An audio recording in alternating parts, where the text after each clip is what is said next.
Programang ito ay rated SPG. Striktong patnubay at gabay ng magulang ang kailangan. Maaaring may masiselang tema, lengguwahe, karahasan, sexual, horror o droga na hindi angkop sa mga bata. Narito na ang matinding araw na matagal nang kinatatakutan ng pamilya Hermosa, ang araw ng pagkabuking ng lahat ng kanilang lihim. Sa wakas, naharap sa katotohanan si Francis at natuklasan ang pagtataksil na ginawa ng kanyang asawa, si Venice. Ang mga pangyayari ay nagsimula nang makita ni Francis ang isang video na magpapatunay sa kalandiang taglay ni Venice, isang video na napanood niya matapos umalis ang asawa mula sa kanilang bahay. Ang video na ito ang nagbigay liwanag sa tunay na dahilan kung bakit siya iniwan ng kanyang asawa. Habang patuloy niyang pinapakinggan ang mga paliwanag ni Venice, mas lalong nadurog ang puso ni Francis. Lahat ng pagtatanggol na ginawa niya mula sa mga magulang ni Venice, pati na rin ang pagtanggap sa mga pagkukulang ng asawa, ay nagiging walang halaga sa mata ng asawa. Sa kabila ng mga pagsubok, siya na lang ang patuloy na nagtatanggol kay Venice, kahit na alam niyang hindi ito nararapat.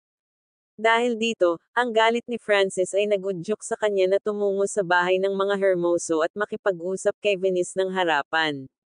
Diretso at walang takot, sinabi ni Francis kay Venice na tapos na ang lahat.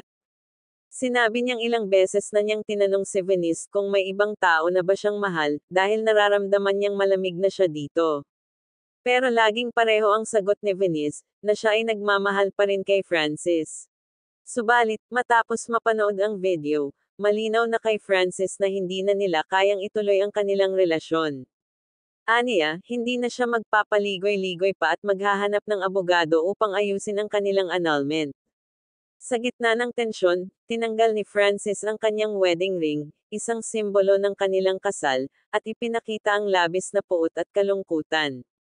Dahil wala ring makausap tungkol sa kanyang mga problema, nagpunta si Francis sa simbahan upang magpakumpisal at humingi ng gabay sa pari, kung tama ba ang ginawa niyang hakbang na magdesisyon ng pakikipaghiwalay.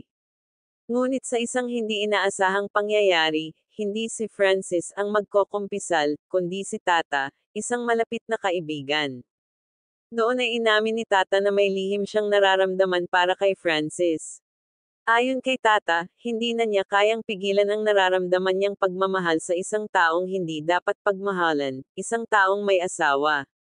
Aaminin din ni Tata na labis siyang naaawa kay Francis dahil sa pakiramdam nito na walang nagmamahal sa kanya.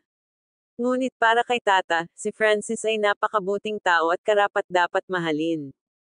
Si Francis, na naroroon sa kabilang side ng confessional booth, ay nagulat at labis na naguluhan sa kanyang narinig. Hindi niya inaasahan na may parehong nararamdaman din pala siya kay Tata. Gayunpaman, pinipigilan niya ang kanyang nararamdaman dahil kasal pa siya kay Venice. Ngunit dahil magfa-file na siya ng annulment, nagiging mas malinaw na kay Francis na may mas malalim pang lihim na nagkukubli sa kanilang relasyon. Habang patuloy niyang tinutuklasan ang mga lihim ni Venice, matutuklasan ni Francis na walang bisa pala ang kanilang kasal. Ipinapakita nito na si Francis pa pala ang kabit sa kanilang relasyon, dahil si James, ang unang asawa ni Venice, ang unang kasal kay Venice bago pa sila magpakasal ni Francis. Ngunit paano kaya ito tatanggapin ni Sir Gov, ang isang tao na may mataas na posisyon? Ano ang magiging reaksyon ng mga Hermoso kapag nalaman nila ang lahat ng ito? Posible kayang magsumbong si Sir Gov kay Marcelo, ang isang malapit na tao sa kanilang pamilya. At ngayon na alam na ni Francis ang tunay na nararamdaman ni Tata para sa kanya, magdedesisyon na ba siyang makipag-ugnayan kay Tata at sundan ang nararamdaman niyang pagmamahal? O maghihintay pa ba siya sa tamang pagkakataon upang harapin ang tunay niyang nararamdaman? Kung nagustuhan mo ang kwento sa My Ilonggo Girl ay huwag kalimutan na mag-like at subscribe sa video na ito, dahil mas marami pa tayong aabangan. Maraming salamat po.